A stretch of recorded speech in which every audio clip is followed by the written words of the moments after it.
Hello guys, once again welcome back to my channel Rahul online classes. ठीक है, आज हम लोग हिंदी साहित्य से जो चैप्टर पढ़ेंगे उसका नाम है जूठन। ठीक है,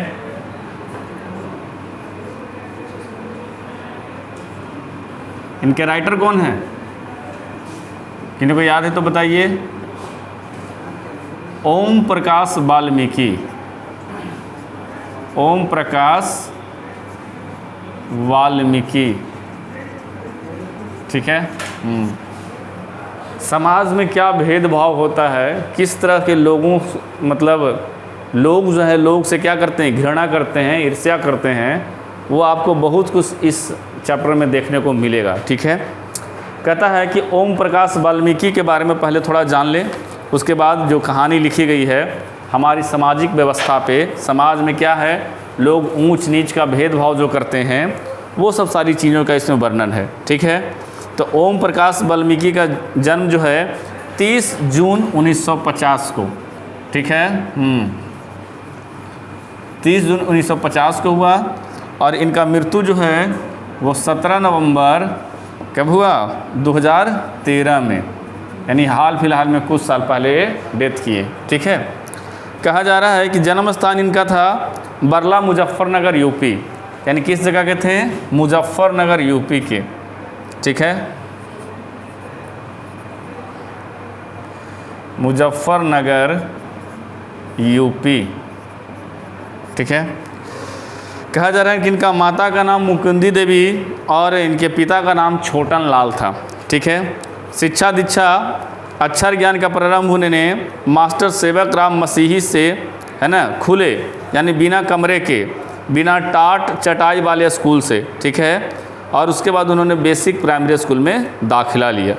ठीक है, आजकल के बच्चों को फैसिलिटी चाहिए, क्या फैसिलिटी में चाहिए, क्लासरूम बढ़िया होना चाहिए, नहीं एसी होना चाहिए, चेयर बढ़िया होना चाहिए, स्कूल को गाड़ी जो है वो लाने जाने वाला होना चाहिए, मम्मियाँ जाती हैं साथ में बैठ के, हाय वाय करती है, किस कुछ, उसके बाद बच्चा को क्या करती है, स्कूल में भेजती है। हम लोग के समय में उल्टा था, 2-4 लपड़ पर वो किया, टांग के स्कूल में फेंक के गार्जियन चला आया, है ना। ये बेचारा भी वैसे ही परिस्थिति में है। ऐसा जगह पढ़े हैं जो बिना एकदम खुला, समझ रहे हैं, खुले में बैठ के, चारों तरफ कोई चार दीवारी नहीं, कोई बंद कमरा नहीं, कुछ नहीं, और उसी में बैठ के पढ़ाई किए हैं। कहते हैं कि 11वीं की परीक्षा जो है बरला, जो मुजफ्फरनगर में पढ़ता है, तो बरला में ही इन्होंने क्या किया, इंटर की पढ़ाई की उन्होंने, और 12वीं में फेल कर गए। देखिए आप लोग 12वीं में हैं, क्रूशियल टाइम है, यहाँ पे इनको अनुसरण नहीं करना है। ये बेचारा क्या किए थे, 11वीं पास किए थे, 12वीं में क्या हो गए थे, फेल हो गए थे, तो फेल नहीं होना है। कहते हैं उसके बाद उन्होंने कॉलेज छोड़कर, है ना, बरला कॉलेज छोड़कर DAV इंटर कॉलेज देहरादून में दाखिला ले लिया, है ना। बरला से बेचारा पास नहीं कर रहे थे तो कहाँ चले गए, DAV देहरादून। ठीक है, कई वर्षों तक पढ़ाई बाधित हुई उनकी। कहता है कि 1992 में हेमवंती नंदन बहुगुणा गढ़वाल श्रीनगर विश्वविद्यालय से इन्होंने हिंदी में MA किया, यानी यूपी से चले देहरादून चल गए, फिर पढ़ते पढ़ते कहाँ चले गए, जम्मू कश्मीर चले गए। ठीक है, श्रीनगर कहाँ है, जम्मू कश्मीर की राजधानी है। कहता है कि 12वीं कक्षा में ही ऑर्डिनेंस फैक्ट्री देहरादून में अप्रेंटिस की नौकरी की। तो अप्रेंटिस जानते हैं आप, पढ़ते समय किसी चीज़ का हुनर सीख सकते हैं, बाद में उसको आप क्या कर सकते हैं, जॉब उसका कर सकते हैं। फिर बाद में उन्होंने ऑर्डिनेंस फैक्ट्री में ही क्या किया, ड्राफ्टमैन की नौकरी भी किया। ठीक है, बाद में फिर भारत सरकार के रक्षा मंत्रालय के उत्पादन विभाग में उन्होंने ऑर्डिनेंस फैक्ट्री के ऑटो इलेक्ट्रॉनिक्स वाला फैक्ट्री में काम किया। फिर देहरादून के अधिकारी के रूप में कार्यरत हुआ। ठीक है, इनको कुछ कुछ पुरस्कार मिला है, देख लीजिएगा, 4 पुरस्कार मिला है। डॉक्टर अंबेडकर राष्ट्रीय पुरस्कार 1993 में। ठीक है, यहाँ पे लिख दे रहे हैं ताकि आप लोग इधर बार बार देखते रहिएगा तो पता चलेगा। डॉक्टर अंबेडकर, है ना, राष्ट्रीय पुरस्कार, राष्ट्रीय पुरस्कार। उसके बाद इनको मिला है परिवेश सम्मान, परिवेश सम्मान। ठीक है, फिर बाद उसको मिला है जयश्री सम्मान। ठीक है, और कथा क्रम सम्मान। कथा, क्रम, सम्मान। ठीक है, ये 4 उपलब्धियां इनको मिला है। इनकी जो कुछ रचना है, जूठन इनकी आत्मकथा है। आत्मकथा मतलब खुद की बायोग्राफी, ऑटोबायोग्राफी, जो इनके साथ जीवन में घटित हुआ है उनके बारे में इन्होंने लिखा है, जूठन। ठीक है। सलाम, घुसपैठिए, सदियों का संताप, बस बहुत हो चुका, अब और नहीं, दलित साहित्य का सौंदर्य शास्त्र। ठीक है, तो इनकी कुछ रचनाएं हैं, पूछता है इसमें अंडरलाइन कर लेने का। कौन कौन? जूठन हो गया, सलाम हो गया, घुसपैठिए कहानी संग्रह है ना, उसमें कहानी का संग्रह है। सदियों का संताप, बस बहुत हो चुका, अब और नहीं, दलित साहित्य का सौंदर्य। कहता है कि महाराष्ट्र में मेघदूत नाम की नाट्य संस्था स्थापित की। कहाँ थी स्थापित की? नाट्य संस्था, जहाँ नाटक होता है। कहाँ में? महाराष्ट्र में। ठीक है, किस नाम से? मेघदूत। ठीक है, मेघदूत। पूछ देगा कि मेघदूत क्या है, क्या मारिएगा? नाट्य संस्थान का नाम है, जो कहाँ है? महाराष्ट्र में है। किनके द्वारा खोला गया? ओम प्रकाश के द्वारा। ठीक है, अब इतना सब कुछ है। और इसके बाद में उन्होंने लिखा है कि समाज में किस तरह का ऊंच नीच का जो अथी है, क्या है, भेदभाव है, वो आपको अभी काफ़ी ज़्यादा उभर के आएगा। ठीक है, कहता है कि समाज में सावंती जकड़बंदियों जो है वो एक तरह से क्या संप्रदाय पर, जाति पे, लिंग पे, धर्म के आधार पे भेदभाव करना चालू कर दिया था। और इसी का ये शिकार व्यक्ति था कौन? ओम प्रकाश वाल्मीकि। ठीक है, कहता है, अब यहाँ से कहानी पढ़ते हैं। ठीक है, और देखिएगा कि किस तरह से इसको प्रताड़ित किया गया। बाद में जो प्रताड़ित करने वाला था, बाद में इसके यहाँ फिर जाता भी है। तो ज़रूरत की जात नहीं होती है। एक चीज़ जानिएगा कि आपको अगर किसी चीज़ का ज़रूरत है तो उस वक्त आप जाति नहीं देखिएगा। ठीक है, किसी इंसान से अगर किसी चीज़ का ज़रूरत होगा तो, लेकिन अगर नहीं ज़रूरत है तो लोग उसको धर्म के आधार पे, जाति के आधार पे, ऊंच नीच के आधार पे क्या करते हैं? समाज में वर्गीकरण करते हैं। समझें? और ये हर एक सदियों से होता हुआ आ रहा है। जैसे जैसे लोग साक्षर हो रहे हैं, उनमें डेवलपमेंट बढ़ रहा है, तो लोग इस चीज़ को कम मान रहे हैं। लेकिन आज से 20-30 साल पहले, 40 साल पहले ऐसी भी स्थिति था कि खटिए पे एक बराबर बैठ नहीं सकता था। समझ रहे हो बात को? जो छोटे जो लोग हैं, चाहे दलित लोग हैं, चाहे जो गरीब किसान के लोग हैं, और जो ज़मींदारी हैं, सामंतवाद उसको बोलते हैं। सामंतवाद हमेशा मतलब अंग्रेज़ों से साठ गांठ करके रखा, ज़मींदारों से साठ गांठ करके रखा, उसने अपना दबदबा को बना के रखा। नीचे तबके के जो भी लोग थे, किसान वगैरह, मजदूर वगैरह जो भी हैं, दलित हैं, शोषित हैं, शूद्र हैं, जो भी है, उनको खटिया तक पर बैठने की अनुमति नहीं थी। आज से 20-30 साल पहले की ये घटना है। और जब ये पढ़ते थे 1950 में, तब सोचिए कि कितना जातिगत भेदभाव हुआ होगा। ठीक है, लोग रास्ता से जाते थे तो रास्ता को धुलवा देते थे। ऐसा स्थिति था हमारे समाज में। कोई अगर गांव में कुआं में है तो उस पर कोई और छोटी जाति का जाकर पानी नहीं भर सकता था। अब तो हैंडपम्प हो गया है, घर नल जल हो गया है, तरह तरह के तमाम सुविधाएं थी। छोटे जातियों के लिए कुआं जो था अलग रहता था, वहीं से भरता था। वहीं से कुछ जानवर वगैरह गिर के मर गया तो बस अब आपको वहीं पानी पीना है। समझे? तो बहुत तरह का समाज में भेदभाव था। समझें? अब धीरे धीरे इस चीज़ को ख़त्म हुआ। जैसे अंग्रेज़ आया, ठीक है, हमारे यहाँ तो अंग्रेज़ आया तो बहुत कुछ लूट पाट के भी ले गया, लेकिन बहुत कुछ कल्चर उन्होंने सिखा के गया। जैसे अब सती प्रथा नाम का क्या था, चीज़ था कि किसी का हस्बैंड मर गया तो उसको भी क्या करता था, उसी के साथ जला दिया करता था। ये चीज़ें सही नहीं है। राइट टू लिव है, वुमेन को ज़िंदगी जीने का अधिकार है। अब कोई विधवा हो गई महिला और उसको दोबारा शादी ही नहीं करने देता था, तो क्या उसका जीवन थोड़े ना ख़त्म हो गया है? बाल विवाह था, छोटी उम्र में ही शादी कर दो, ना शिक्षा, ना बॉडी डेवलपमेंट, ना कुछ, वैसा ही होता था। नर बलि प्रथा था, मनुष्य के काट के बलि दे रहा है। तो ये सब कुरीतियाँ समाज में भरा पड़ा था बरसों से। अब धीरे धीरे लोग साक्षर हो रहे हैं, लेकिन अभी भी जो पहले के जो लोग हैं, पहले मानसिकता के, अभी वो उस तरह के विचार रखते हैं। आपको समाज में 2, 4, 5 व्यक्ति ऐसा मिल जाएगा, लेकिन 5 के चलते पूरे समाज को गंदा करके रख देता है, कलंकित कर देता है कि फलना के चलते ऐसा हुआ। लेकिन समझदार आदमी उस 4-5 को इग्नोर करके चलता है आगे, बात समझ में आया? ये बेचारा भी बिल्कुल उसी कंडीशन से गुजरा है, भेदभाव का शिकार होता आया है, हमेशा इसको शोषित किया गया, इसके ख़ानदानों को परथी का मतलब इसके जो पूर्वजों थे। उसके बाद अब इसके जैसे जैसे कहानी हम आगे पढ़ेंगे आपको चीज़ें ज़्यादा समझ में आएगा। कहता है कि एक रोज़ हेडमास्टर कलीराम ने अपने घर पे अपने कमरे में बुलाकर पूछा, क्या नाम है बे तेरा? टोन समझिएगा पूछने का। हेडमास्टर का नाम क्या था? कलीराम, अंडरलाइन करना है। और कमरे में बुलाकर क्या पूछा? क्या नाम है बे तेरा? बे किसको बोलते हैं? अपने से छोटों लोगों को, जो आपसे उम्र में छोटा होगा, भाई वगैरह क्यों नहीं हो, दोस्त यार क्यों नहीं हो, तो छोटे लोगों के लिए क्या करते हैं हम लोग बे शब्द का प्रयोग करते हैं। तो यहाँ पे क्या बोला है? क्या नाम है बे तेरा? लड़का बोलता है ओम प्रकाश। मैंने डरते डरते धीमे स्वर में अपना नाम बताया। हेडमास्टर को देखते ही बच्चे सहम जाते थे। पूरी स्कूल में उनकी दहशत थी। ठीक है, तो कोई कोई टीचर रहता है, 10 को अगर मास्टर है स्कूल में आपका, तो 1 2 आपको हर हंसाने वाला भी मिल जाएगा, 4-5 आपको नॉर्मल मिल जाएगा, 1 आध को आपको खड़ूस मिलेगा। पढ़ाने कम, उसको पीटने में ज़्यादा मज़ा आता है। नहीं, तो वहीं थे कौन? इनके हेडमास्टर कलीराम। ठीक है, पूरा खौफ का माहौल था स्कूल में, कोई बदमाशी नहीं करेगा। और वहीं हेडमास्टर इनको बुला के पूछ दिया क्या कि क्या नाम है बे तेरा? तो ये क्या बोला? ओम प्रकाश वाल्मीकि। फिर बोलता है चूहड़े है क्या? हेडमास्टर का दूसरा सवाल उछला। चूहड़े मतलब छोटी जाति होगा। चूहड़े मतलब होता है वो चमार जाति।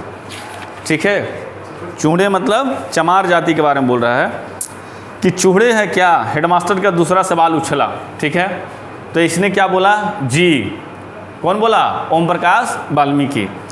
ठीक है, वह जो सामने शीशम का पेड़ खड़ा है उस पर चढ़ जा और टहनियाँ तोड़ के झाड़ू बना ले, पत्तों वाली झाड़ू बनाना, और ये पूरे स्कूल को चमका दे शीशा जैसा। यह तो तेरा खानदानी काम है, जाओ फटाफट काम पे लग जा। अब सुना कि वो क्या है? जाति का चमार है, चूहड़ा है, तो उसको बोला कि जाओ जो शीशम का पेड़ है उस पर चढ़ जाओ और उसकी जो टहनियाँ हैं उसको तोड़ तोड़ के झाड़ू बना दो। क्या बना दो? झाड़ू। और पूरे स्कूल को क्या कर दो? चमका दो। ठीक है, पूरे स्कूल को क्या कर दो? चमका दो। कैसा जैसा? बिल्कुल शीशा के जैसा। ठीक है, और बोलता है क्या? यह तेरा खानदानी काम है, यानी पूर्वज भी इसका यही सब काम करते आया है। अभी कुछ दिन पहले ही एक वीडियो वायरल हुआ था जिसमें स्कूल का प्रधानाध्यापक 2 छोटी छोटी बच्चियों से टॉयलेट साफ़ करवा रहा था। अब तो सोशल मीडिया का ज़माना है, आप कुछ भी करता है वायरल हो जाता है। कोई सज्जन देख लिया, फिर उसको मना किया, फिर उसको शिकायत किया, तो अभी भी वो सब कुरीतियाँ स्कूल में भरा पड़ा है। अरे भाई, जो काम करता है उसको तनख्वाह दो, अपना साफ़ सफाई करके जाएगा, जब उसका प्रोफेशन ही है वो। तो कहता है हेडमास्टर के आदेश पे मैंने कमरे बरामदे साफ़ कर दिए, तभी वे खुद चलकर आए और बोले इसके बाद मैदान भी साफ़ कर दे। यानी ओम प्रकाश वाल्मीकि क्या किया? पहले कमरा साफ़ किया, फिर बरामदा साफ़ किया। तो मास्टर साहब देखा कि जब इतना साफ़ हो गया तो उसको बुला के क्या बोला कि चलो अब क्या करो, पूरे मैदान को क्या करो? चमका दो। ठीक है, कहता लंबा चौड़ा मैदान मेरे वजूद से कई गुना बड़ा था, जिसे साफ़ करने में मेरी कमर दर्द करने लगी थी। धूल सा चेहरा सिर अट गया था, मुंह के भीतर धूल घुस गई थी। मेरी कक्षा के बाकी बच्चे पढ़ रहे थे और मैं झाड़ू लगा रहा था। हेडमास्टर अपने कमरे में बैठे थे, लेकिन निगाह मुझ पर टिकी थी। पानी पीने तक की इजाज़त नहीं थी।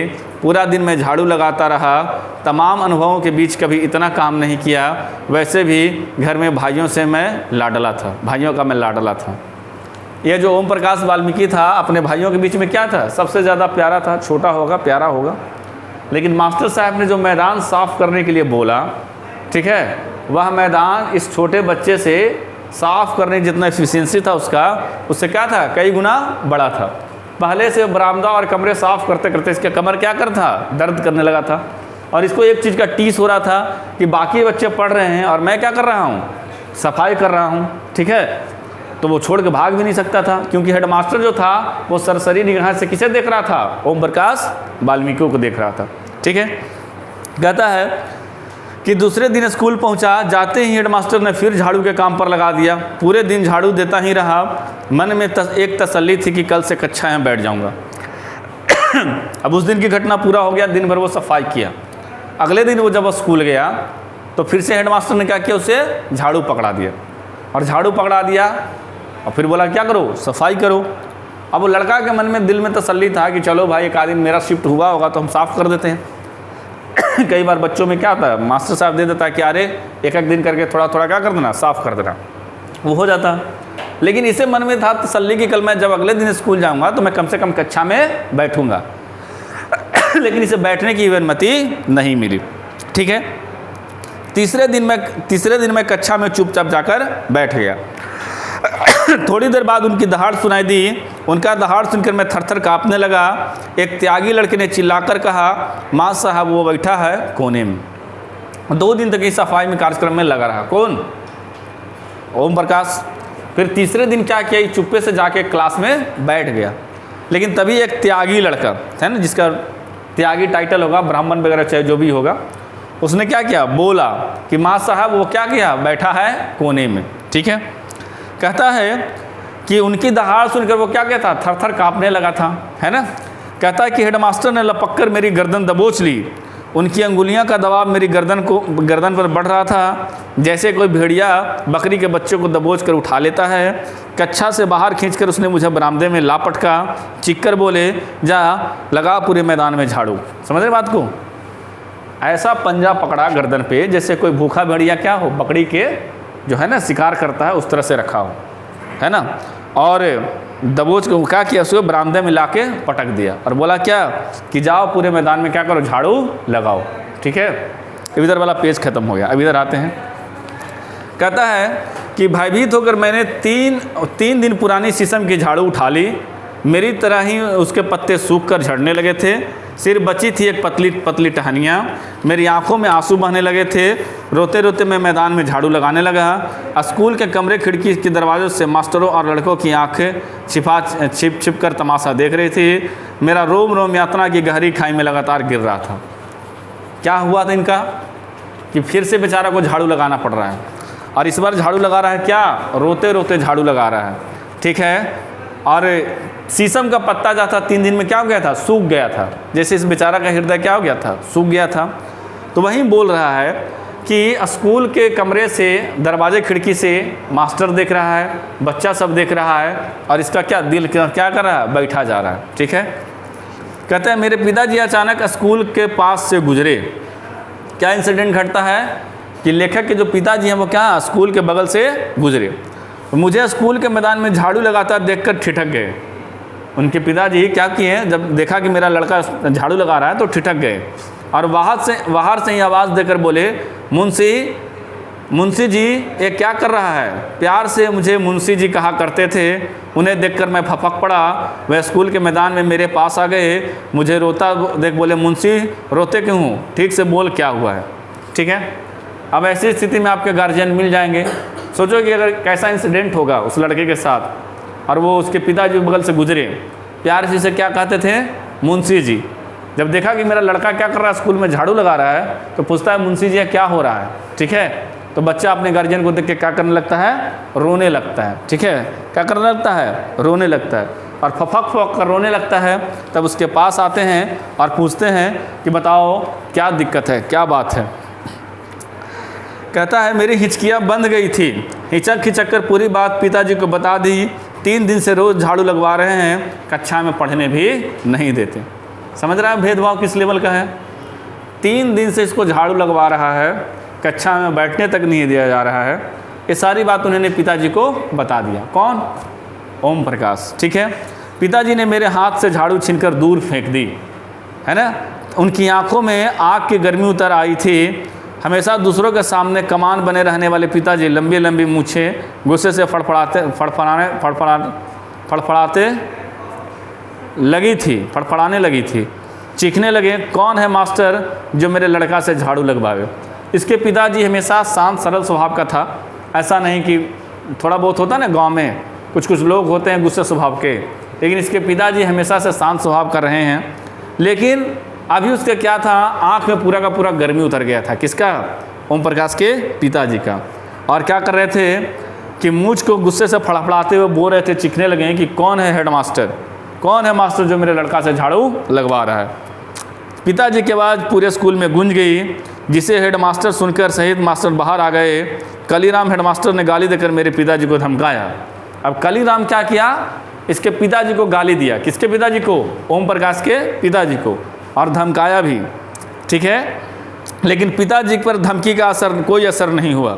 उस रोज़ जिस साहस और हौसले से पिताजी ने हेडमास्टर का सामना किया, मैं उसे कभी भूल नहीं पाया। ये इनकी आत्मकथा है, किनकी?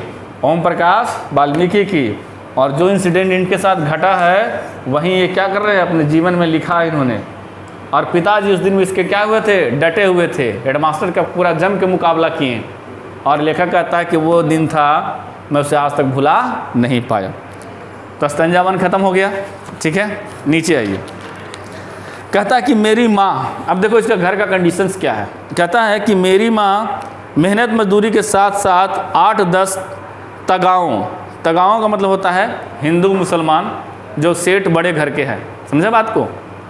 कहता है कि घर पर है ना कि घेर मर्दों का बैठक खाना और मवेशियों को बांधने की जगह की साफ़ सफाई का काम करती है। इसकी माता जी क्या करती है?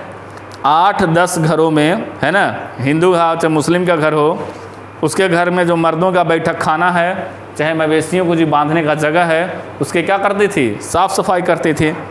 इसी काम में मेरी बड़ी बहन, बड़ी भाभी तथा जसवीर और जनेसर 2 भाई माँ का हाथ बटाते थे।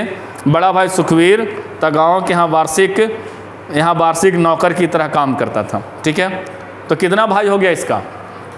बोलो, देख के बताओ। कैरेक्टर का नाम याद रखना कहानी में, इधर हम लिखते हैं। ठीक है, तो कैरेक्टर का नाम, सबसे बड़ा भाई है सुखवीर, सुखवीर नाम है। ठीक है, उसकी एक बार है आपका जसवीर, एक है जनेसर।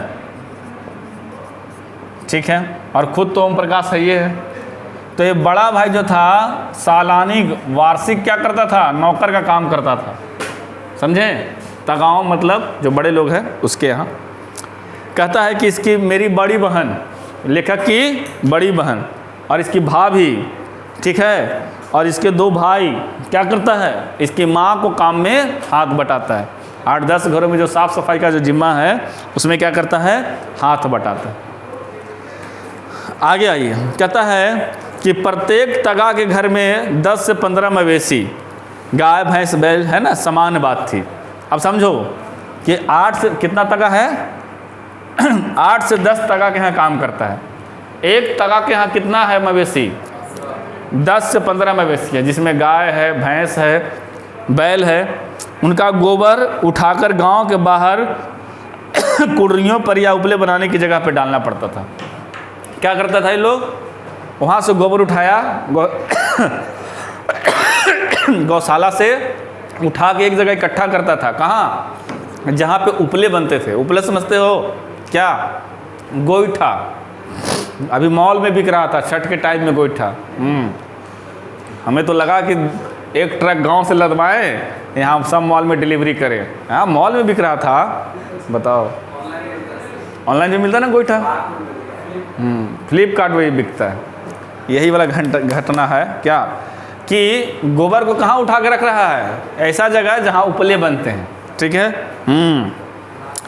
कहता है आगे कि प्रत्येक घेर से हर रोज़ 5-6 टोकरे गोबर निकलता था। यानी कितना? ये वो घर से 5-6 टोकरा, टोकरा बड़ा वाला होता है ना, टोकरी, टोकरा, तो उससे क्या करता था? गोबर निकलता था। सर्दी के महीने में यह काम बहुत ही कष्टदायक होता था। सर्दी में होगा ही। ठीक है। कहता है कि गाय, बैल, भैंस को सर्दी से बचाने के लिए बड़े बड़े दलानों में बांधा जाता था, जिसमें गन्ने की सूखी पाती या फूस बिछा होता था। रात भर जानवरों का गोबर और मूत्र उसी दलान में फैलता रहता था। 10-15 दिन बाद एक बार पाती बदली जाती थी, उसके ऊपर सूखी पाती बिछा देती थी। इतने दिनों में दलानों में भरी दुर्गंध से गोबर ढूंढ कर निकालना बहुत तकलीफ दे होता था। दुर्गंध से सिर भिन्ना जाता था। आप समझे बात को? सर्दियों में क्यों कष्ट होता था? तो मान लिया कि गाय भैंस है यहाँ पे बंधा हुआ, तो इसके जो नीचे का सरफेस है, इस पर गन्ने का जो अथी होता है, ऊपर वाला भाग, पत्ता, ठीक है, और नहीं तो फिर पुआल, धान का जो पौधा होता है, तो धान निकलने के बाद जो पुआल होता है उसको बिछा देता था। अब इसी पे गौ जो है, गाय भैंस जो भी है, गोबर चाहे मूत्र जो भी कर रहा है तो भीग रहा भी है, गोबर भी लग रहा है, और 10-15 दिन तक ऐसे ही पड़ा रहता था वो भीगा भीगा। लड़का भी बच्चा सब बिछौना पे पेशाब कर देता तो नहीं गमकता है, खराइन खराइन गमकता है रे। हाँ, छोटा बच्चा पेशाब करता तो नहीं गमकता है, बेड पे पेशाब कर देता है। अब सोचो इसका क्या कंडीशन होता होगा। 10-15 दिन पर पाती बदला नहीं जाता था, इसी पर रख देता था, पूरा का पूरा जहाँ मवेशी बांधा जाता था एकदम दुर्गंध से भरा रहता था। कह रहा कि ऐसा होता था जैसे सिर क्या है दुर्गंध से मतलब दर्द करने लगता था। किसको? ओम प्रकाश बता रहे हैं। कहता है इन सब कामों के बदले मिलता था 2 जानवर के पीछे फसल के समय 5 सेर अनाज। ठीक है, पूछेगा कितना मिलता था इसको मजदूरी? 2 जानवर के पीछे कितना? 5 सेर, यानी लगभग 2.5 किलो अनाज। 10 मवेशी वाले घर से लगभग 25 सेर यानी 12 से 13 किलो अनाज आता था। ठीक है, दोपहर के समय में हर घर में बची खुची रोटी जो खास तौर पे चूहों को देने के लिए आटों में भूसे मिलाकर बनाई जाती थी, कभी कभी जूठन भी भंगन की टोकरी में डाल दी जाती थी। अच्छा देखिए, लेबर लोग के लिए खाना अलग बनता है, आप लोग खाते हैं खाना अलग बनता है नहीं, तो वैसा ही होता था। घर में जो खाना बनता था वो अलग वैरायटी का, चूहों के लिए जो खाना बनता था वो अलग वैरायटी का। उसमें क्या था, भूसा वगैरह मिला के बनाया जाता था। भूसी आप लोग चाल चूल के बनाते हैं ना खाना, अरे हम लोग यहाँ बनता है तो चाल देते हैं, फिर उसके बाद मैदा है फलना है ढकना बनाते हो, ऐसा नहीं जैसा है इसको करो क्या करो खिलाओ। और कभी कभी जूठन जो है, जूठन है ना, एक क्या करता है डाल देता है ना। अभी इंसिडेंट हुआ मेरे घर में, दादाजी डेथ के भोज हुआ तो लोग एकदम लाइन में लगे हैं। अब उनकी स्थिति वैसी हम कह नहीं सकते हैं, तो लाइन में लगा है, अब सबको दिया जा रहा है, सबको दिया जा रहा है, दिया जा रहा है। तो वो उनकी स्थिति ऐसी है, सामाजिक दृष्टिकोण से उसको ऐसा नैरो माइंडेड बना दिया गया। और वो बेचारा को लगता है कि खानदानी हम मांगते हैं तो हम भी चले मांग रहे, आता ही है शादी ब्याह कुछ भी हो, उसको जो भी कुछ मिल जाएगा लेके जाएगा, अभी बताएगा उसको करेगा क्या ये, समझा। अब एक दिन में हम किसी को दे दिए इतना पूरी इतना सब्जी तो क्या करता है, एक ही दिन में खा नहीं जाता वो। अब देखो उसको करता क्या है। कहता है कि शादी ब्याह के मौके पर जब मेहमान या बाराती खाना खा रहे होते हैं तो चूहे दरवाजे के बाहर बड़े बड़े टोकरी लेकर बैठे रहते हैं। अभी बताए ना, सेम इंसिडेंट होता है, पूरा बैठे रहेगा लंबा, ठीक है, और बड़े बड़े परात लेकर बैठे रहते हैं। बारात के खाना खा चुकने पर जूठी पतलों और उनके टोकरे में डाल दी जाती थी, उन्हें घर ले जाकर जूठन इकट्ठा कर लेते थे। हम लोगों ने ऐसा कभी नाम काम नहीं किया कि मतलब किसी को जूठा दे दें, ठीक है, अब देना हो तो उसको बढ़िया ही भोजन दे दो, चलो भाई। लेकिन इसको क्या मिलता था कि बराती जो खाया उसमें जो जूठन रह गया, मान ली प्लेट में मेरा मिठाई रह गया, अगर में पूड़ी रह गया, अगर में रह गया, वो सब उठा के उसको क्या करता था, दे देता था। किसको? ये जो चुड़ैल था उसको, ठीक है। कहा जाता है कि वो क्या करता था, घर ले जाकर जूठन को इकट्ठा करता था। कहता है कि पूड़ी के बच्चे खचे टुकड़े, एक आध मिठाई का टुकड़ा, थोड़ी बहुत सब्जी पत्तल पर पाकर बाहें खिल जाती थी, और इतना भी पाकर क्या हो जाता था, खुश हो जाता था। क्या हो जाता था? खुश हो जाता था कि हमें क्या मिल गया, आज खाने को बढ़िया मिल गया। कहता है कि जिस बारात की पतलों से जूठन कम उतरती थी, कहा जाता था कि भुक्कड़ लोग आ गए हैं, सारा चट कर गए हैं। अक्सर ऐसे मौके पर बड़े बूढ़े ऐसे बारातियों का जिक्र बहुत रोमांचक लहजे में सुनाया करते थे कि उस बारात से इतनी जूठन आई कि महीनों खाते रहे। अब इसका क्या है कि यह जो है ओम प्रकाश वाल्मीकि के जो कम्युनिटी है, समाज जो भी है, जो नीचे तबके के लोग हैं, जो जिनको सामाजिक रूप से गढ़ दिया गया है कि शादी ब्याह हुआ और जूठन कम उठा, क्या करता था, क्या सब भुक्कल बाराती आया है ना, सब के सब खा गया। और कोई ऐसा रईस का आ गया कि खाया खाया छोड़ दिया तो इन लोग को महीनों क्या हो जाता था, खाने पीने की व्यवस्था हो जाता था। समझे बात को? ठीक है। कहता है कि पतलों से जो पूरियां के टुकड़े एकत्र होते थे उसे धूप में सुखा लिया जाता था। ठीक है, क्या करता था, पत्तल से जो पूरी निकलता था उसको धूप में सुखा लेता था। कहता है कि चारपाई पे कोई कपड़ा डालकर उन्हें फैला दिया जाता था। अक्सर मुझे पहरे पे बैठाया जाता था क्योंकि सूखने वाली पूड़ियाँ पर कौवे, मुर्गियाँ, कुत्ते अक्सर टूट पड़ते थे। जरा सी आँख बची कि पूड़ियाँ साफ, इसलिए डंडा लेकर चारपाई के पास बैठना पड़ता था। अब लेखक को किस काम के लिए लगाया जाता था कि इनमें से सफ़ेदी पे क्या हुआ, पूड़ी वगैरह क्या किया, बिछा दिया गया। ठीक है, अब कौवा है, मुर्गी है, कुत्ता है, मैना है, जो भी है, सूखे पूड़ी को उठा के ले जाके खा नहीं पाए। ठीक है, कहता है कि ये सूखी पूड़ियाँ बरसात के कठिन दिनों में बहुत काम आती थी। ये पूड़ी सुखा के रख लेता था, खाता कब था? बरसात के दिन में। कहता है कि चारपाई उसे पानी में भिगोकर उबाल लिया जाता था और उबली हुई पूड़ियों पर बारीक मिर्च नमक डालकर खाने में मज़ा आता था। कभी कभी गुड़ डालकर लुगदी जैसा बनाया जाता था जिसे सभी बड़ी चाव से खाते थे। समझे बात को? कि उस पूड़ी को गर्म पानी में डाल के उबाला गया, उस पर नमक मिर्ची डाल के क्या किया? खाया गया। कई बार उसको लुगदी बना दिया। लुगदी मतलब समझते हैं? लेई टाइप का है ना, और उसको बड़ा प्रेम से खाया। कहता है कि आज जब मैं इन सब बातों के बारे में सोचता हूँ, मेरे मन के भीतर कांटे से उगने लगते हैं। कैसा जीवन था। लेखक याद करता है कि जब मैं पुरानी बातें सब सोचता हूँ तो मन में कुंठित सा हो जाता है ना, ये भी कैसा जीवन था। कहता है कि जब मैं छोटा था, अच्छा एक और नीचे है कि दिन रात मर खप करके भी हमारे पसीने की कीमत क्या था? मात्र जूठन। फिर भी किसी का कोई शिकायत नहीं, कोई शर्मिंदगी नहीं, कोई पछतावा नहीं। कहता है कि दिन रात काम करने के बाद भी इसको क्या मिलता था खाने के लिए? जूठन मिलता था। फिर भी इसको कोई शिकायत नहीं था, कोई शर्मिंदगी नहीं थी, कोई पछतावा नहीं था। कोई है क्या? है तो हंस के आ रहे उधर देख के। कहता है कि जब मैं छोटा था तो माँ के साथ जाता था, माँ पिताजी का हाथ बटाने। छोटा था तो क्या करता था? छोटा में मम्मी पापा के हाथ बटाने जाता था। त्यागियों के खाने को देखकर अक्सर सोचता था कि हमें ऐसा खाना क्यों नहीं मिलता। आज जब मैं सोचता हूँ तो जी मचलाने लगता है। मतलब ब्राह्मणों के यहाँ लोग जाता था तो देखता था कि त्यागी का बाल बच्चा बढ़िया बढ़िया भोजन कर रहा है, तो इसके मन में कुंठा होता था कि मेरे को क्यों ऐसा भोजन नहीं मिलता। ठीक है, कहता है जी मचलने लगता है। बढ़िया चीज़ देख के क्या होता है? उसको जी मचलाने लगता है। कहता है अभी पिछले वर्ष मेरे निवास पे सुखदेव सिंह त्यागी का पोता सुरेंद्र सिंह आया था। किसी इंटरव्यू के सिलसिले में मेरे से गांव का पता लेकर आया था, रात में रुका। समझो, अब यहाँ समझो कितना भेदभाव। किस परिवेश में ये पला बढ़ा, इसे क्या दिया जाता था? त्यागी का ही लड़का आया है। कौन? सुखदेव सिंह त्यागी का पोता आया है। कौन आया है? नरेंद्र सिंह, सुरेंद्र सिंह। किसी इंटरव्यू के सिलसिले में आया है। कहाँ? शहर में। ठीक है, गांव से पता लेकर आया है शहर में। किसके लिए? इंटरव्यू के लिए। किसके लिए? इंटरव्यू के लिए। समझी बात को? अब देख रहा है यहाँ पे घटना समझ में आ रहा है कि वही त्यागी जिसके यहाँ ये खाना देखकर कभी इसके मन में कुंठा होता था कि हमें ऐसा खाना क्यों नहीं मिलता है। ये वही त्यागी जिसे स्कूल में जब एक बेचारा पढ़ने के लिए क्लास में बैठा था तो मास्टर को बुलवा के बोला कि देखिए सर कोना में बैठा है।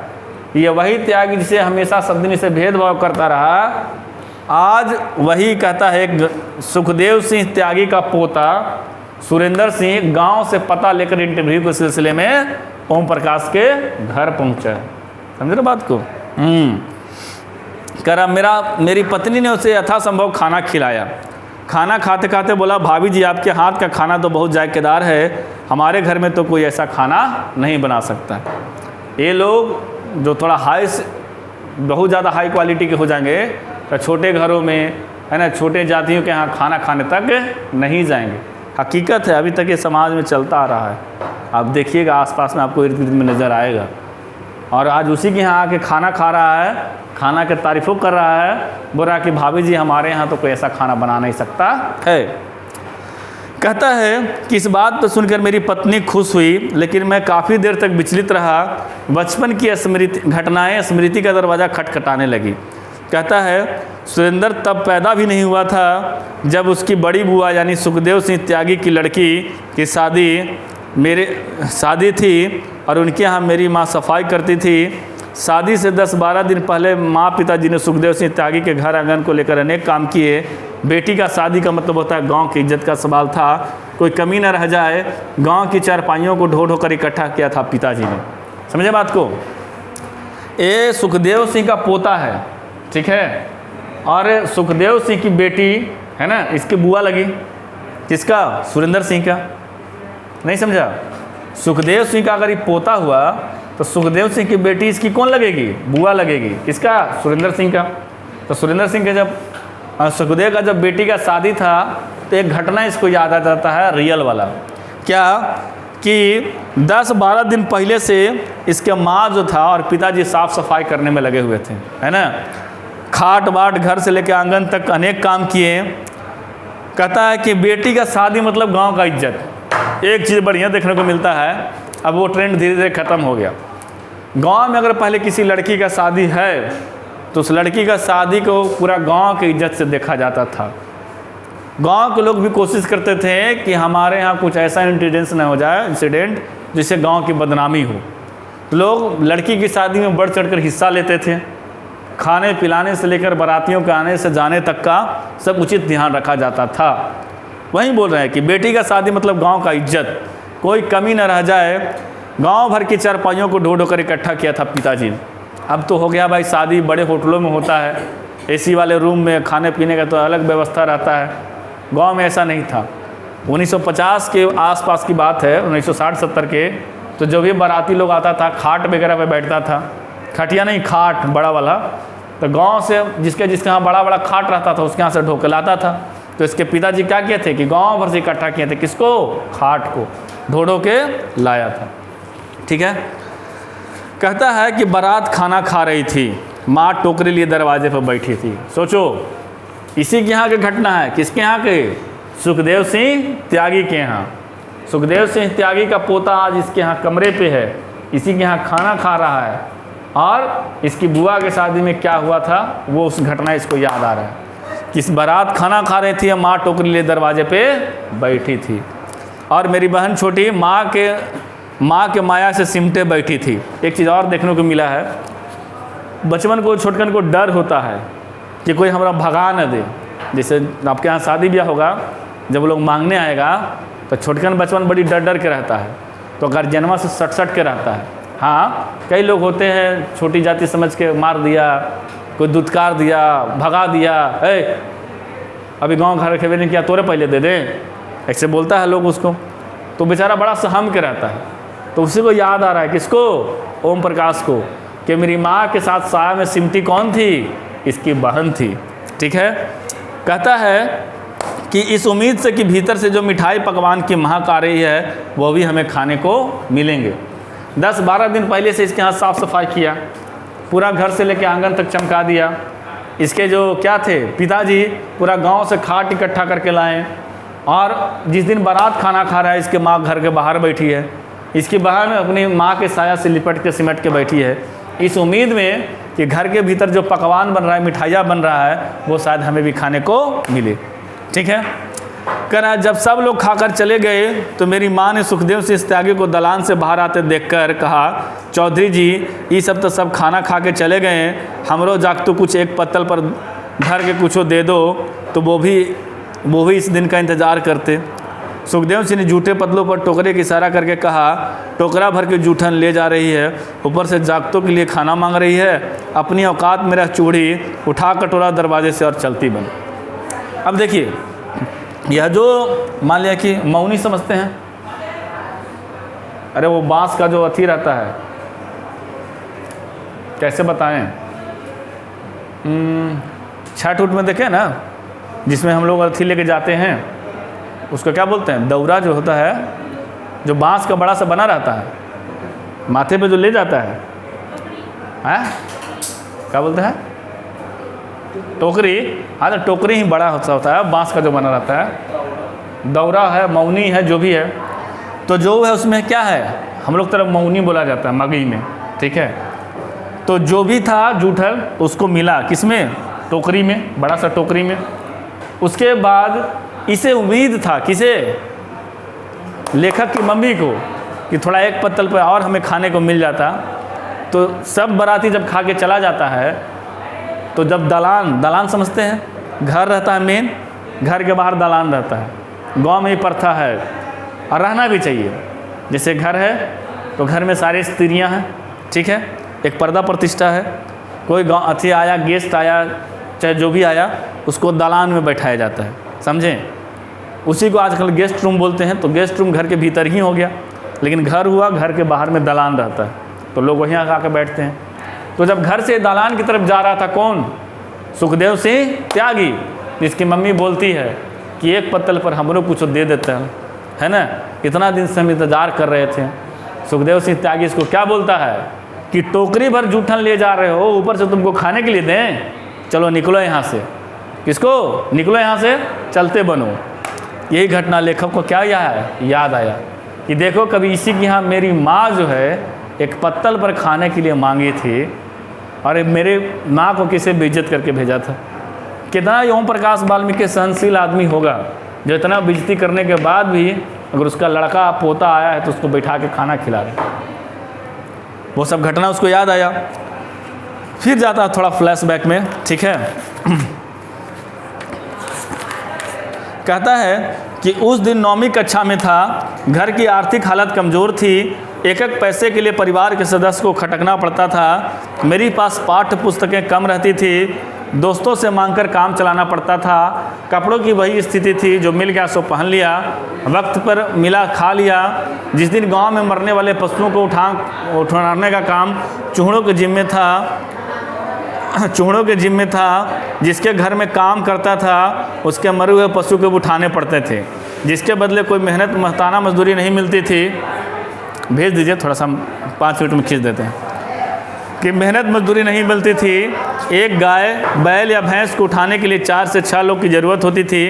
जिसका मवेशी मर जाता था उसको जल्दी लगी रहती थी, इसीलिए वह बार बार बस्ती में आकर चिल्लाता था, देर होने पे गालियाँ बकता था।